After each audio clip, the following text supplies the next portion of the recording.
And welcome to the University of Nottingham PGCEi. My name is Helen Spiropoulos. I'm the admissions manager at Stafford Global, and joining me this evening all the way from the university is Dr. Alison Day. Good evening to you, Dr. Alison. Good evening, everyone. I'm very pleased to welcome you to our PGCE webinar, and I hope you're going to find it really useful. Thank you, Helen.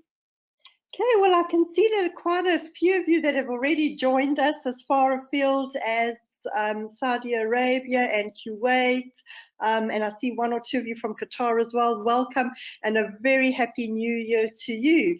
How we are going to conduct the webinar this evening is I'm just going to briefly introduce you to Stafford, what our role is, and then I'm going to hand you over to Dr. Alison, who's going to take you through the structure of this program. Now, towards the end of the presentation, you'll see a panel where you are very welcome to type out any questions that you may have for Dr. Alison or for myself. Now, Dr. Alison will be gladly to answer any questions related to the academics of the program, and I will be able to assist you anything related with the admissions processes. Okay, all right, so let's get started. Now, who is Stafford? Now, Stafford was established in 1993, and we are a resource centre for distance learning education in the Middle East. Now, we are currently the resource centre for 5 UK universities, one of which is the University of Nottingham. And we do offer a variety of programs, ranging from certificates, diplomas, bachelors, MBAs, right through until doctorates. So we really do have all the programs that would suit your personal as well as your professional needs. Now, the mere fact that you're here with us this evening means that you may have been in touch with one of our very experienced academic consultants. And our aim here at Stafford is to assist students in choosing the right qualification, ensuring that all your documents are collated and sending them to the university and making sure that we get that very, very important unconditional offer for you. We do also offer some administrative support as well for students that currently are doing the program. Okay, so I'm now going to hand you over to Dr. Alison, and I will join you towards the end of the presentation. Over to you, Dr. Alison. Thank you again, Helen. Thank you. I'm going to help you with lots of information this evening, which I hope will go towards your application for this course. And I have to say that part of the success of the course is due to the partnership that the University of Nottingham has with Stafford. We do work together very closely, and we do feel it's really important to support students in this way. But before I start my presentation, I'd just like to introduce myself to you. I'm an assistant professor at the university, and I'm responsible for the programs which happen in the Middle East, and I'm the coordinator for the 2 PGCEi courses. And I have been coming to the Middle East, particularly to Dubai and Ajman, for about 8 years now, twice a year. So I do know the area really well, and I have missed coming for the vital part of this course, which has in the past been the 2 face-to-face workshops. And we have missed coming because of the COVID crisis that we've all been experiencing. But having said that, we've had 2 cohorts of students from the Middle East starting the course during 2020, one in March and one in October. And we've made slight differences to the course to support the distance learning and really to make up for the lack of the face-to-face experiences. So we have extended our group tutorials, small group tutorials with specific tutors, and we have webinars. And although it doesn't replace the face-to-face completely, the feedback we've had from those students so far is really, really positive. And I think it's working very well. So that's just to give you a little bit of background in terms of the current context for this course. And let's just take a look now at the University of Nottingham. I guess that you're quite familiar with the idea that Nottingham University is indeed one of the most prestigious universities in the UK.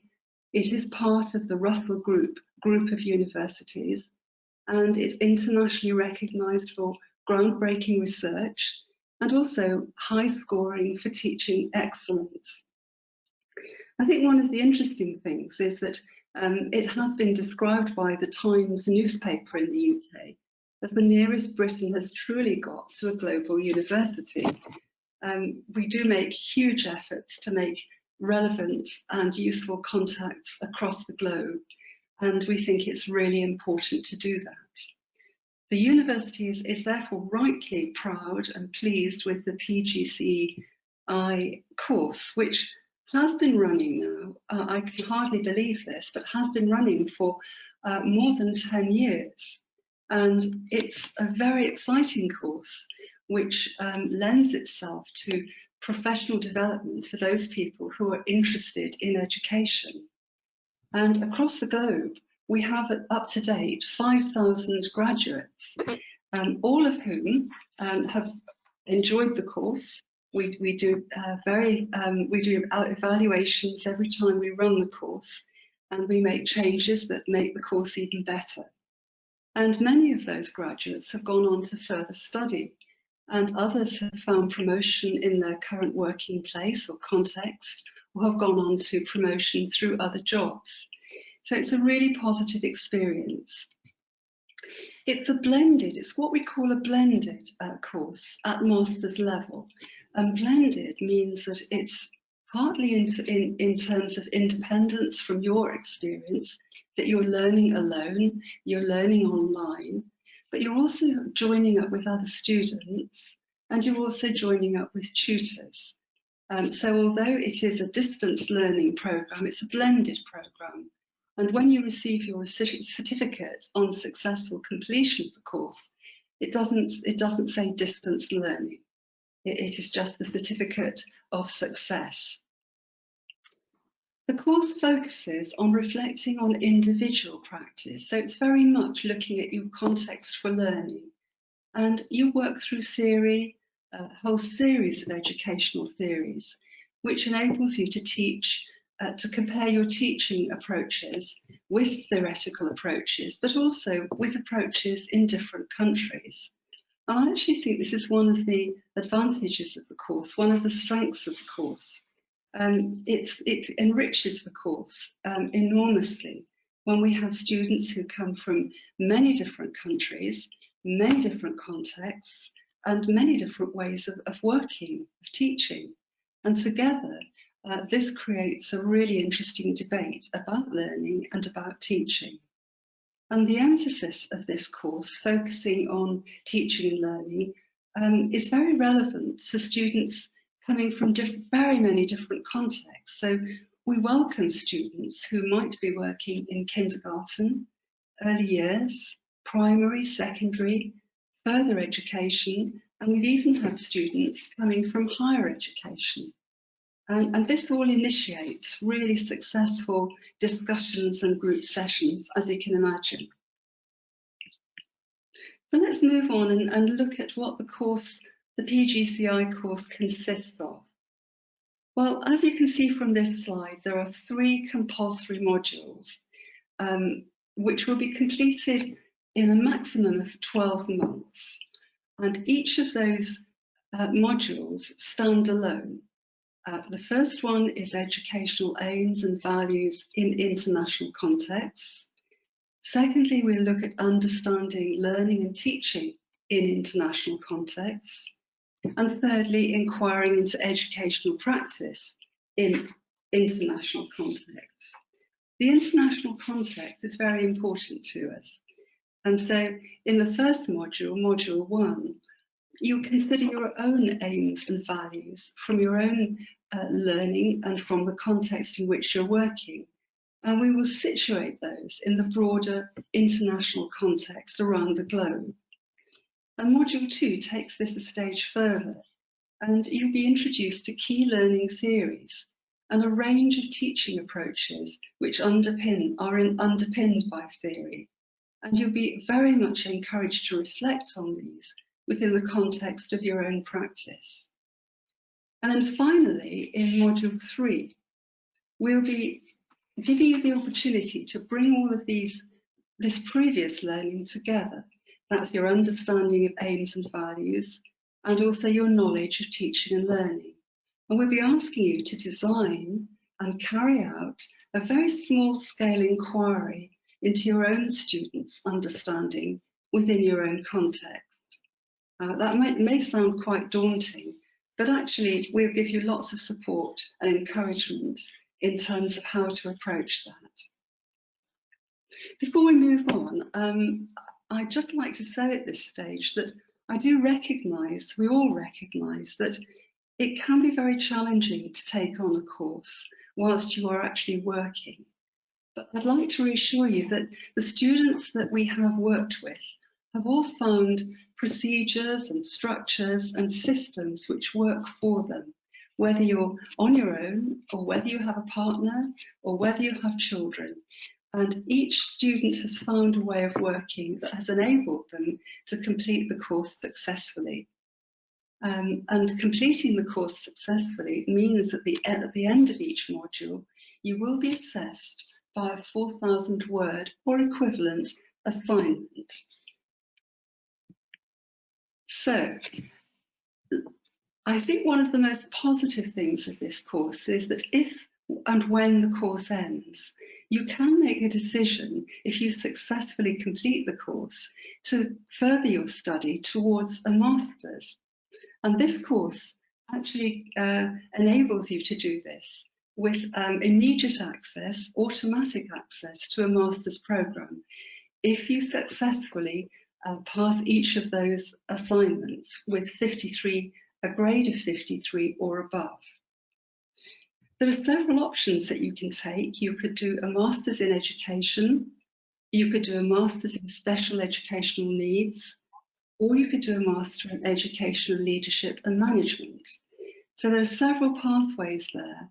And with each of those courses, all the materials and learning resources and tutorial support will be online, just as it is for the PGCEi course. And also you will have individual tutor support and group discussions online. So it's a very well-resourced programme, both the PGCEi course and also if you chose to go on to a master. So let's think about the Intl requirements that you might need for this course. I'm sure that you've had discussion with members of staff from Stafford already to help you in this direction, but just let me underline some of those key points. You will need a bachelor's degree with at least a second-class honours degree or equivalent, or an approved professional qualification equivalent to a second-class honours. And I think this is the next point is really important, that if English is not your first language, you must achieve an IELTS academic qualification with a 6.5 minimum overall, and with not less than 6.0 in all the 4 elements of speaking and listening and writing. And that's really, really important that you remember that. But you will get this information, I'm quite sure, from Stafford if this is the case. I think the other thing I need to say is that it is important that you are an established educator in the first instance, with day-to-day access, obviously, to a computer and the internet, but more importantly, with regular connections to an educational setting. Now, we do have many students who are not teachers or TAs when they begin the course, but they are really interested in education and see this course as a towards becoming an educator. So if that is you, I would encourage you to take up a post perhaps as a volunteer in a school, and make sure that you do have contact with educators and you do have regular contact with students. And if by any chance your application is a non-standard application where you might have different qualifications, or you might not be working currently continuously in a teaching situation, then your applications will be considered by the university on a case-by-case basis. So please don't give up. It is quite likely that if you have the right other qualifications and experiences, you may well be offered a place. So I'd like to really encourage you with that. So how do you apply? Well, it's important that you have proof of your degree certificate and academic transcript. So you need to photocopy or copy those and make sure that you have good, clear copies. And you need a reference, and choose carefully. It could be somebody from your academic past, or it could be a work-related reference, but somebody who knows you well and somebody who's going to give you a really positive reference in relation to this course. It's really important to stress that. And then I think probably the most important thing for you to do is to think carefully about your personal statement. And this will be a piece of writing of between 500 and no more than 750 words. But it's really important that you focus on learning and you focus on reasons why you're interested in learning, a little bit about yourself, but something more specifically about your approach to learning and why you'd like to do this course, why the course might support you in your further learning or within your job world. So it's really important to take time to make a really good personal statement, and maybe get a friend or a colleague to read it for you and check it through, because it is the core part of your application.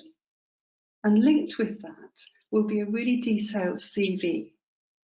And sometimes I know people think that I mustn't do a CV which is too long, but please include as many interesting things on your CV as you can, and things which are not necessarily just academic, but some of your interests, maybe some of your experiences that you might have had with young people, but not in a school situation. So please put everything there that you think makes you sound an interesting person, because those will be things that you will have actually done. Okay, you then need to fill in the Nottingham University application form and make sure that you have a passport, a copy of your passport, and of course the proof of your English. So at the moment, we're currently accepting applications for the March 21 intake. And the programme in March actually starts on the 1st of March, and application deadlines will be the 21st of February. So not long. I know that the numbers go up very rapidly towards the end, and there are limited places available for each cohort. So if you are interested, please do make haste and apply for the course as soon as you possibly can. The dates that you'll need to think about will be the online interactive workshops. Those replace the face-to-face workshops, which we would normally do, but the dates are the same, and it's the weekend of the 12th and 13th of March. And following on from that, there will be tutor inputs, tutor webinars, tutor group tutorials, and those dates will be announced and be confirmed as soon as possible.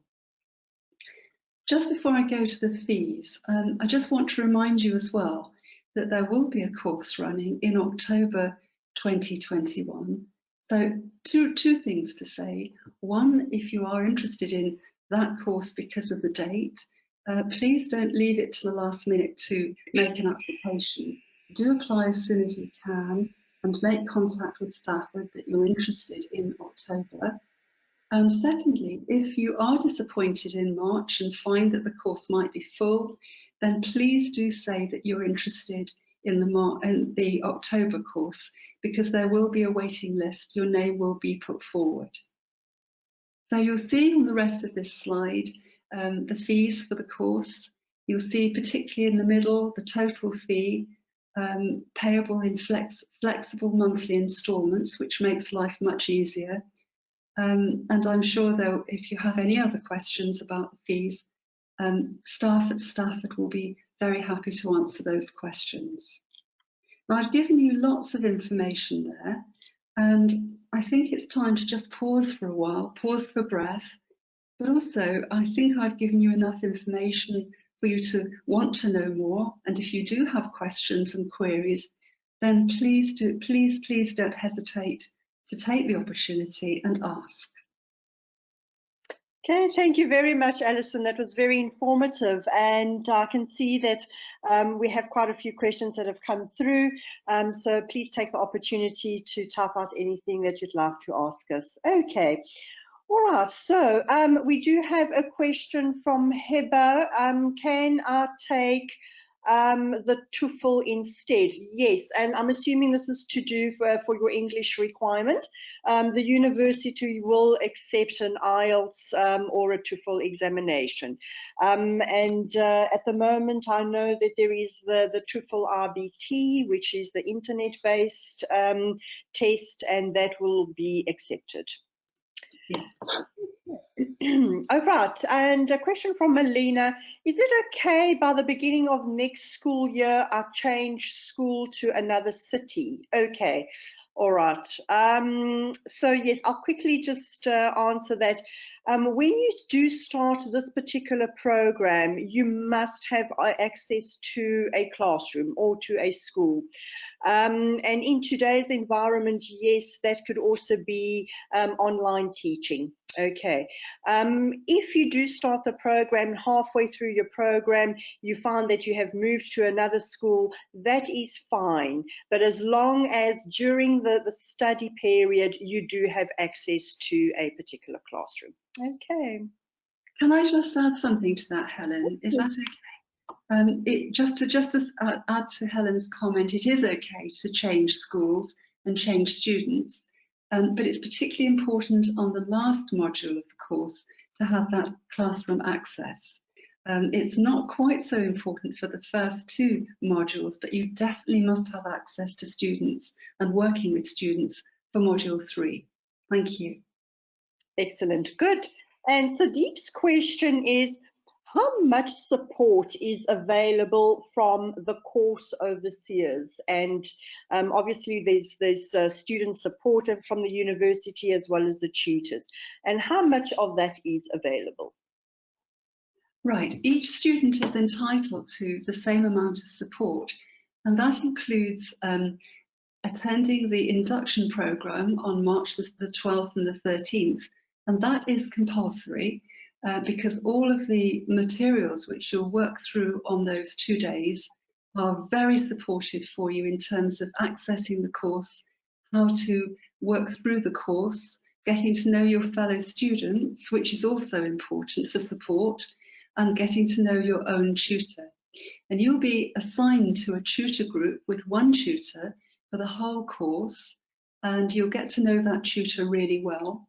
And you'll have access to that tutor via email, and when necessary, through Teams, Microsoft Teams, you will have personal tutorials, which will be very supportive, and also group tutorials, small groups of 4 students, maximum 5, where you'll work together with your tutor. And in addition to that, we will also run webinars for each module, which would be the same type of support that you would have received had we had the face-to-face opportunities twice a year. So there's quite a lot of support from students, fellow students, but also from your own personal tutor and the course materials. Excellent. And there are a few questions with regards to the English requirements. So I'm just going to quickly group these questions together and just give you a quick answer on that. One of the questions is, does everyone actually need to do this English test? Which is a very valid question. I do encourage you to send your application documents to your academic consultant at Stafford. There are various criteria that they would look at, and then they can actually let you know if you do require to do an English test or not. Okay, but we have to see that application question in its entirety. The other question that is coming through quite prevalently is do I need a 6.0 IELTS? Now, in order to gain entry into this program, your English requirement is 6.5 IELTS, but it has to be an academic IELTS. The university will not accept the general IELTS test. It has to be the academic at a band of 6.5. Okay, so I hope that sort of clears up those English questions. Okay, this is a question regarding QTS. Are there any schools in the UAE that will sign off on the QTS? Okay. Now that's also a very, very important question, but I'm going to just go through to Alison so she can explain how the QTS actually works. Okay, over to you, Alison. Okay, the QTS is not part of this program directly. This is the theoretical part of the PGCE.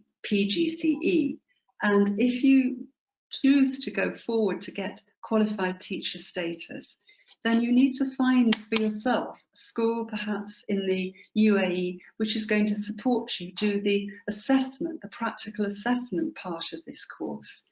I do know that Stafford are making links with a particular university in England to perhaps support this, but I think COVID has stopped this just for now. But I'm not sure what the situation will be this year in 2021. So I think that's something for you to pursue. I think the question was QTS in the UAE, but if you were to come over to the UK to teach, not all schools in the UK require you to have QTS. Many of the academies and groups of schools in academies do not expect you to have QTS. Many do, but not all. So there is a varied picture of what's required in different parts of the globe. And I think one of the best things to do is to find out for yourself which schools in perhaps one of the UAE regions will support you in this. But I think it's very important that you realise that this course doesn't directly give you that QTS qualification. Correct. Okay. Do you have any consultants in Dubai? Okay, I'll actually answer that. Our head office is based in Ras Al Khaimah. So the consultants that will be contacting you are based in Ras Al Khaimah. In some instances, you may also get a call from some of our consultants who are located in Lebanon, because they also do work in the Middle East, in Dubai as well. Okay, so yes, you're very welcome to come and see us at our office if you so wish, and we'll be able to give you our physical address for that. Okay, can you tell me a little bit about the workload? How much would I be expected to work in a typical week? And I'm talking about assignments and coursework. Okay, my advice would be that you did a little bit of it every day. I think most successful students have done between an hour and a half and 2 hours a day, or they've done it at a weekend and had allocated time on a Friday or a Saturday to working on the course materials. You will find that the amount of time varies depending on the part of the course you're actually working on, because the first part of the modules require you to do quite a bit of reading and working through some of the activities. So the reading is not very arduous, but there are things that you must read, and the activities don't take too long, and people go through the course at different speeds. But if you look ahead and you look at the dates when you're asked to submit things to the university, it's a good point to then work back, thinking how much time do I have to do this part of the course, because the reading and the activities bit always comes first, And then there's a piece of writing, which again is 750 words to 1,000 words, which isn't a huge amount, as well as a proposal for your assignment. But then I would suggest that you looked ahead towards the assignment and see what the date and time allowed for that is, and again work backwards. But all of the parts of a module link together. So the reading, the activities, the writing, all surround or encompass the same ideas. So it's really spreading your work time out over a period of time, which in some instances is 6 weeks, and then you have 3 weeks to do another part of it, and then another 6 weeks to do another part of it. So hence, that's my advice that I just gave you at the beginning, that I think it makes life easier if you can do a small amount of this each day. I totally understand that that's really hard if you've got teaching commitments and you have family commitments as well. But I think it's important to find a really good way that works for you. And I can honestly say that all the university students that we've had have found a way to do it. There are very, very few students who drop out of this programme. And if they have dropped out, it's usually for personal reasons or health reasons. It's not to do with the amount of work. So I hope that encourages you. Very good advice indeed. Okay, and a question from Veronica. I am working as an online ESL and ELE teacher. Would this be sufficient for the practical part of the course? Right. What does that mean, Helen?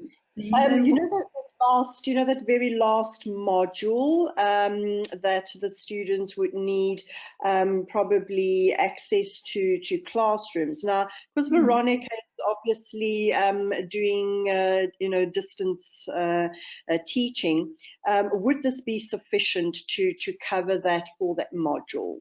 Yes. Do we know what type of teaching it is? That was really my question. Oh, that was the ELE. She's an ELE teacher. Okay, right. Well, the quick answer is yes, it would be okay. It would be really appropriate because sometimes, and hopefully this will not happen again to any of you, but during the COVID crisis, many of our students could no longer teach face-to-face and were teaching online. So that particular assignment had to be changed in order for that for it to happen. So it changed in 2 ways, 2 choices. One that, yes, you could do it online and you could teach online and do the assignment linked to online teaching.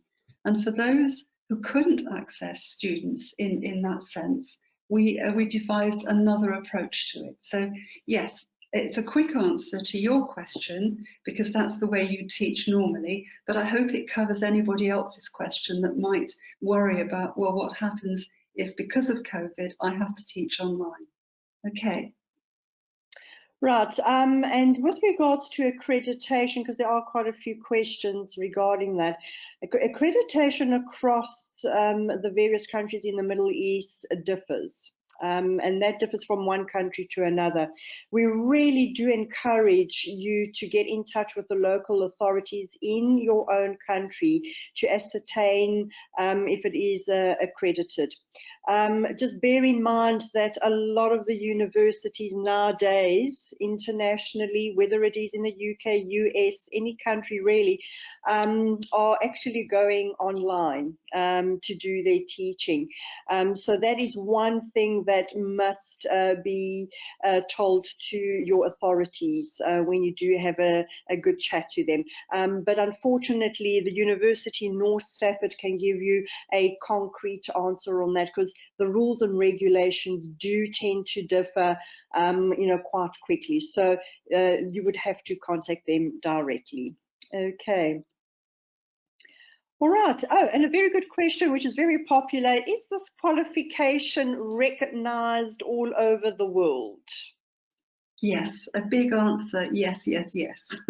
And we do actually run this course in various parts of the world, South America, the Far East, Spain, and yes, it is recognised. It's recognised because it is a programme, a course run by the University of Nottingham, and of course the University of Nottingham has global recognition. As I said earlier, it's got such a good reputation for international research and teaching. So yes, it's a qualification which is recognised across the globe.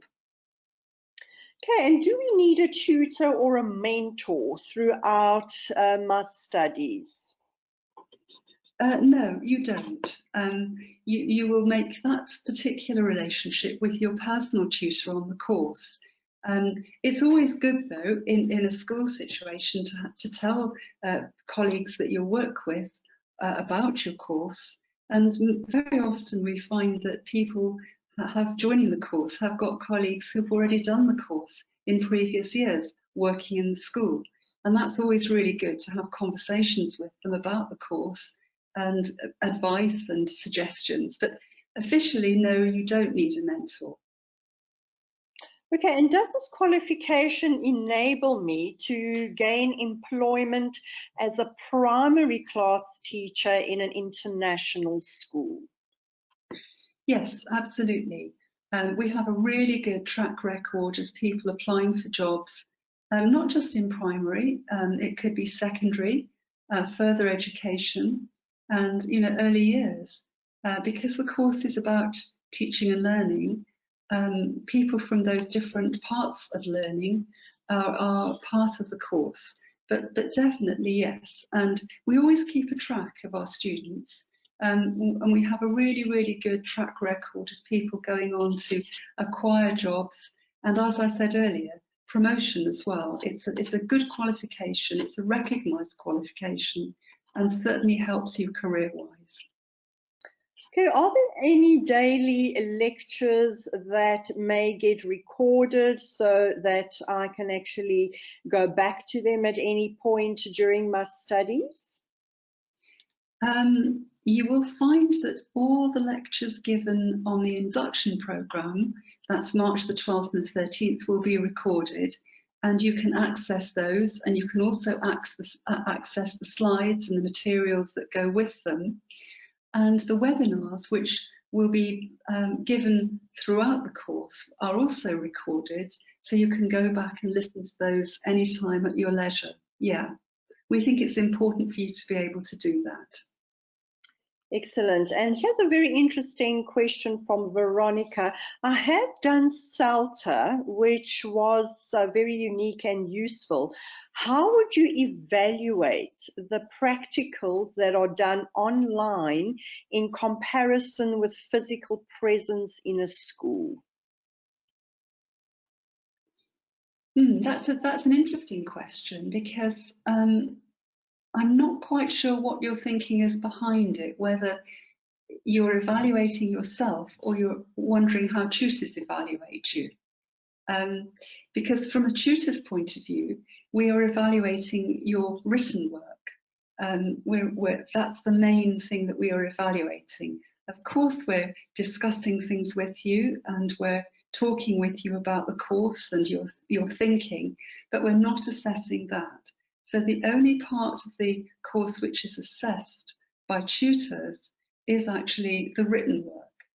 Now, that obviously is fed by practical work, because we encourage you to take the theoretical aspects that we talk about and apply those into your practical context, and for you to reflect on that and learn from it and write about it. But from our perspective, the written word is the only thing which is actually assessed. Okay, and with regards to the fees or the monthly installments and the finances, do get in touch with your academic consultant, because they can actually explain that quite in detail to you. Yes, there is a grant that is available for people that are looking for a little bit of financial aid. So do get in touch with your academic consultant, who will be able to give you all those details. Okay, and how many teaching hours per week are required? for me to do this program? Well, I think I gave you a little indicator earlier, didn't I? I said 1.5 to 2 hours a day, which is about, we say between about 10 and 12 hours a week. But that's variable, because there may be some weeks when you can't do that. And so you build it up at another time. But that would be a minimum, I think. Correct. And how many written assessments or essays are there throughout the entire program?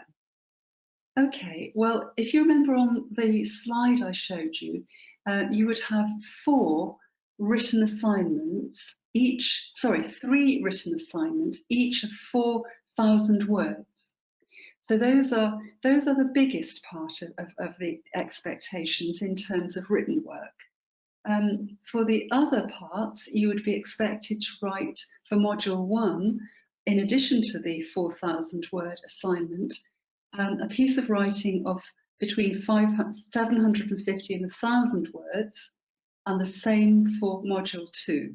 Module 3 is slightly different and doesn't require that. So that's the total in terms of writing. So if you add that up, it's 12,000 words in assignments, and it's 2 lots of 750 to 1,000 words, whichever you choose to do. And how many academic credits is the PGCEi valued at? You get 60 credits altogether, which go towards the Masters, which is 120 credits total. So if you complete this course and finish the course successfully, you've already gained half the credits required for the Masters. And this is a very interesting question. What is the acceptance rate of the university for this program? What is the acceptance rate? What does that mean? Well, I'm assuming that the amount of students that actually do apply, how many percentage-wise actually do get accepted onto this program? So what is the acceptance rate? So yeah, statistically. That's a good question, isn't it, Helen, really? Yeah, absolutely. Because partly it's dependent on how many students, because I said earlier, didn't I, that actually there are a certain number of people allowed on the course. There is a cap on the course. So if you find that you haven't been accepted on a particular course, it might be sometimes to do with numbers. And we would advise you then, we wouldn't want to lose your interest at all. And we would advise you to therefore go to the next cohort, which would be joining and starting in the next 6 months. I think it's very rare, from my experience, that students have been refused a place on the course for other reasons, because I think you make those decisions yourself, don't you, partly as an individual, and that's to do with your own interest and enthusiasm for taking on some academic work, and your own understanding of your own capabilities in terms of English. So part of that decision is yours. And I think very rarely will people be refused entry unless there's something really obvious about the application that wouldn't match the requirements. Yes, absolutely. And I'd just like to add to that, that the role of your academic consultant at Stafford is to have a look at all your documents, and if we feel that you may not be ready at this point with regards to the entry criteria, we can guide you as to what is required in order to make you eligible for the program for the following cohort. Okay, so and Alison is quite correct. It is extremely rare that students are actually rejected on this program, and we've been running this program for many years, haven't we not, Alison? So I can say that with confidence that we really don't have a very high percentage of rejections. I think over the years, if I'm not mistaken, there might have been probably 4 that we may have not been ready at that particular time to get accepted, but then joined another cohort. So please do get in touch with us. And as Dr. Alison has said, we only do take approximately 100 students per cohort, which is fantastic. And this is exactly what the university is looking for, so that you get that personal attention from the tutors. So do send your application in quite quickly so that we can actually secure your seat and get that unconditional offer. Very good question from Emma. Can classroom experience include special needs assisting? Yes, absolutely. That would be perfect. You don't always have to be the teacher of a class to be on the course. We're very happy that people who act in an assisting role as a teacher assistant, sometimes it's general, sometimes it's to do with English as a second language, and sometimes it's special needs. Yes, the answer is you would be very welcome on the course, and I think you'd find it really interesting and really relevant as well.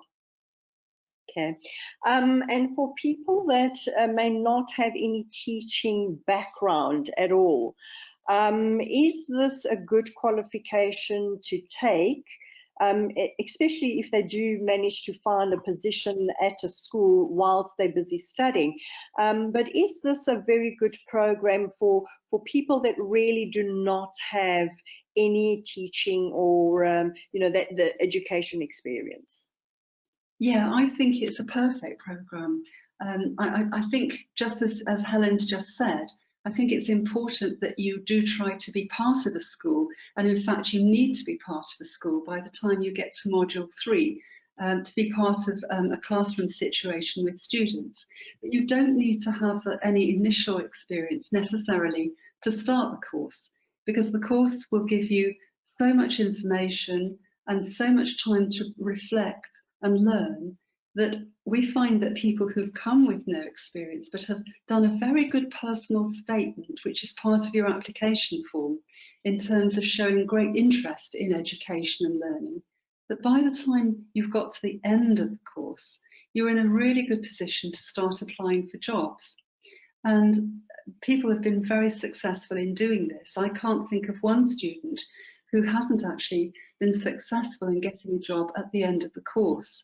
And sometimes people have got jobs in the very schools that they've been volunteering in, because they've shared in talking to other members of staff what the course is about, and people have got interested, and it's just worked in a really positive way for them. So yes, I would be very encouraging in that respect. Okay, and with regards to just going back to IELTS again, the final score of the IELTS has to be 6.5 academic, and there are certain bandwidths that are required to be met in all the other elements. Okay, so your academic consultant has probably sent you information on the program as well as the fee structure, and if you look at some of the attachments to that email, you'll be able to see information on the IELTS requirement and what is required per element. Okay, but do get in touch with us also at Stafford, and we will be able to give you more guidance on that.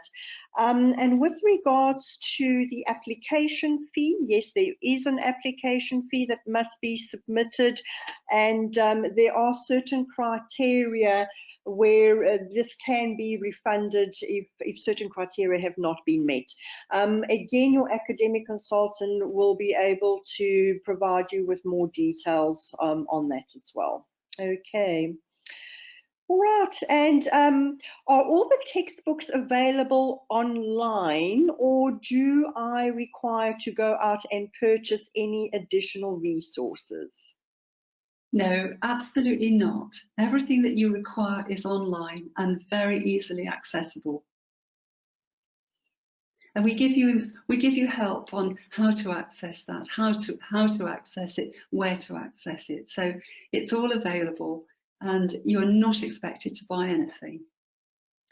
And this program, will it be able to assist me in teaching students of different ages, or do I have to stick to one particular age group? No, you don't. It's for any age group. We work with students who are already teaching in different age groups, and we make sure that the course itself is geared towards different age groups. So we will use examples in our teaching from primary, from early years, from secondary, and we encourage you to share ideas across the groups as well. So no, it doesn't. That's a simple answer to it. Okay, and do you accept any exemptions or credits from any other university for this program?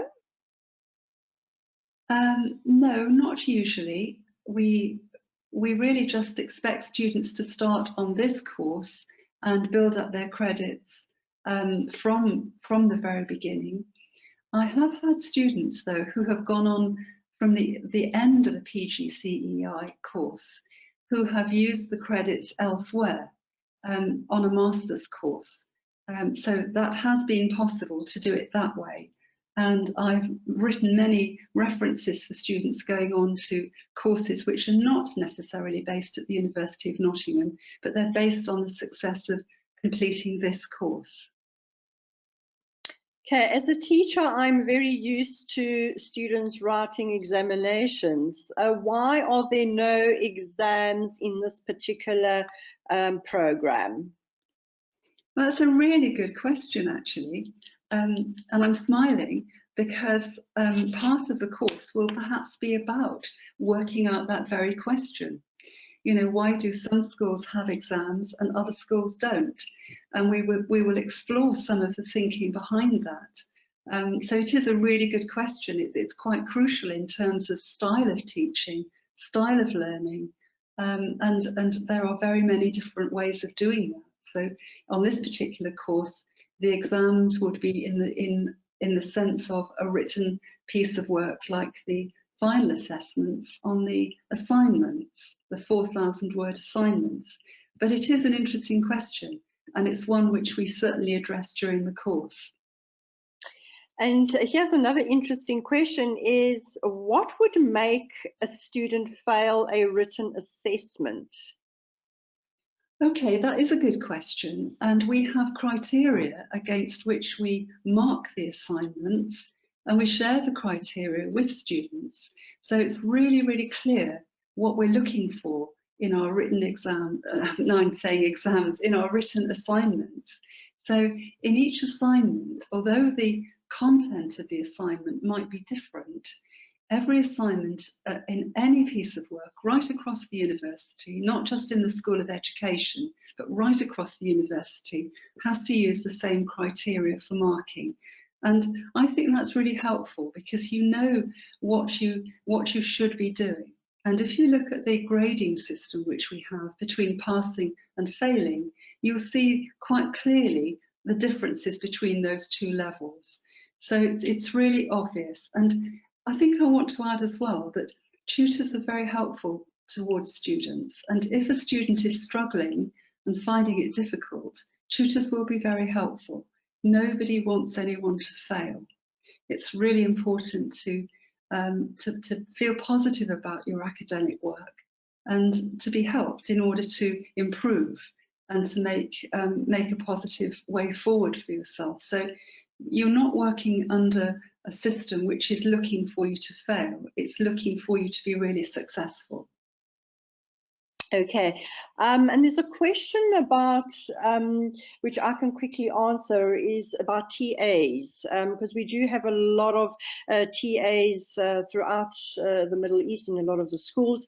To be part of this program as a TA, you would require at least 3 days of work in your designated school. And I know this would need to obviously be negotiated with your individual school or your headmistress or whatever the case may be. But you would need at least a minimum of 3 days teaching as a TA. Okay. At any point, how do you provide the course materials? Is this downloadable? Can I actually print them? And I know this is quite an important question because a lot of students are very old school, something like myself perhaps, which I love to download material, and I use all my little highlighters, so I'm a little bit old school like that. So I think this maybe is something along those lines. Can I actually download them and print them and use? Sorry, Helen, I interrupted you. Sorry.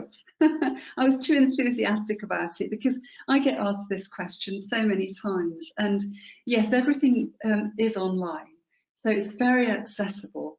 And for those people who like to work online, that's obviously where it stays. But yes, all the materials are downloadable. They're not read alone or read only. You can download things and you can print them. And I know lots of students do that and make files for themselves, which they can, as you say, highlight things, write on things. Yeah, I think it's a matter of how you prefer to work. But it is possible, yes, to download everything. Okay, and I'm just going to quickly answer, there's about 2 or 3 questions with regards to any discounts that may be available. The discounts are across board, okay? There are no specific criteria to be eligible for any financial discounts.